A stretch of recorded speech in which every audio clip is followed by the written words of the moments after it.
Carl here from Games, Brains Are Bang Life with day 26 of the lockdown list. We're still chipping away at this, and today's recommendation is a movie I cannot believe I've waited this long to tell you about. It completely slipped my mind, even though it's one of my most modern favourite horror fun movies.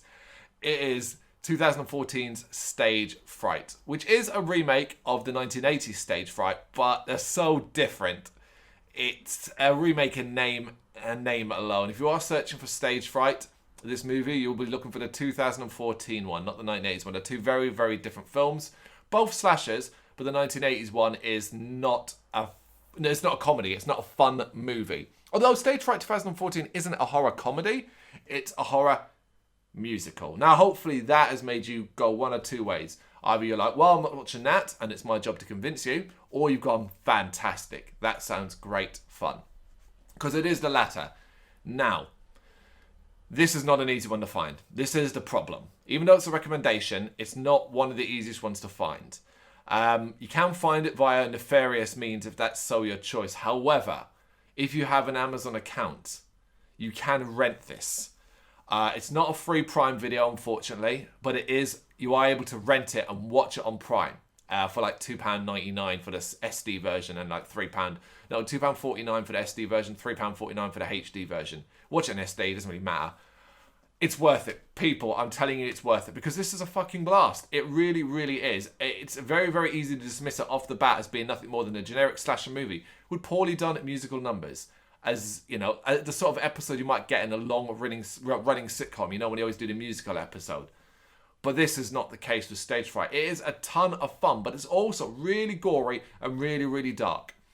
Now, you look at the cover, you will think, oh, starring Minnie Driver. Do you remember Minnie Driver? That actually was off-putting to me because I don't really care for her as an actor.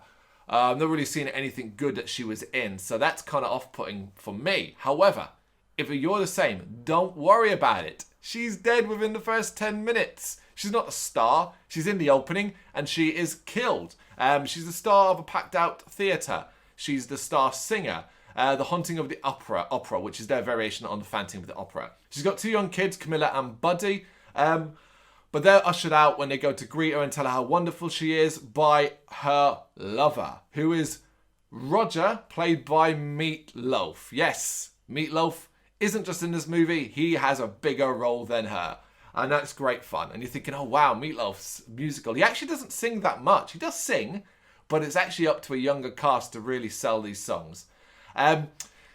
He's the producer of the show, and basically says, look, someone really important was watching the show, it's great, and he leaves, and then she's murdered. She's murdered brutally by someone wearing the mask of the show's villain, which is like a white sort of phantom mask, the opera ghost. And it's really, really brutal opening death scene. Really, really violent. Also sort of ties in the fact that she was cheating on her boyfriend, Roger. And his behaviour makes you go, oh, could he have done it? But the body frame of Meatloaf and the body frame of the killer are two different things. We then jump to 10 years later, and Roger has raised Camilla and Buddy. The two kids, he's raised them as his own. And they've been working at his failing musical theatre summer camp. Yes, this is set at a summer camp. They both work in the kitchens. And this is basically where you kind of get your first musical number as the kids arrive, the camp kids arrive.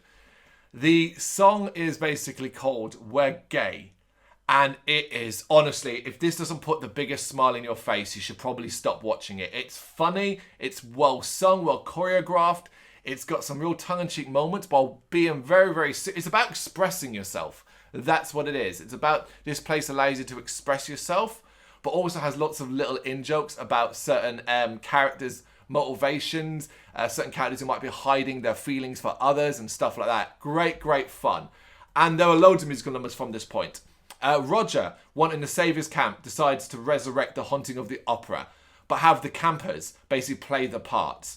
We get a stage director who's doing his bit, but he wants to turn it into a kabuki-style version, a Japanese kabuki-style version.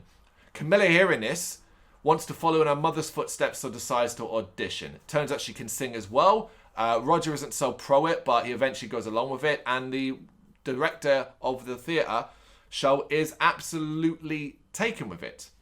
It looks like it's going to go ahead. It looks like it's going to be a great success. They have their star who can sing. Not only that, they can sell it on the fact that she is the daughter of the original star of the opera. So it seems like a surefire winner. However, turns out now there's a killer on the loose. Yes, a killer wearing a kabuki mask and with a heavy metal soundtrack. So this killer, whenever he's on screen, has guitars and it's a lot rockier, a lot heavier. He even gets musical numbers as well that involve a heavy metal style of singing. Great fun. Wow. I'm grinning from ear to ear. I'm gonna finish this video and go watch it again because it's been so long since I've seen it. I can't believe I forgot to recommend it up to this point, but I am now.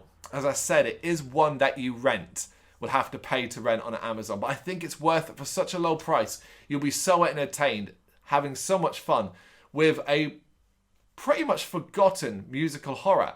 Kind of just went by, no one really noticed it. And then when I came across it, I think I'd seen or listened to a podcast that recommended it. I was like, yeah, this is a blast. I was like, yeah, I'll check that out. Don't watch many horror musicals. And loved it. Absolutely loved it. Stage Fright 2014 version. Make sure you check it out. Let us know what you think in the comments. Thank you very much for watching. You can check us out on gbhbl.com as well as on Facebook, Instagram, Twitter and Tumblr. Go to Patreon to help us out over there. That's patreon.com/GBHBL, as well as Big Cartel, where you can find some of our merchandise. We have a podcast running on SoundCloud and Apple Podcasts. And of course, if you like this video, do us a favour, hit the subscribe button and help the channel grow. Games, horror and heavy metal. What else is life for?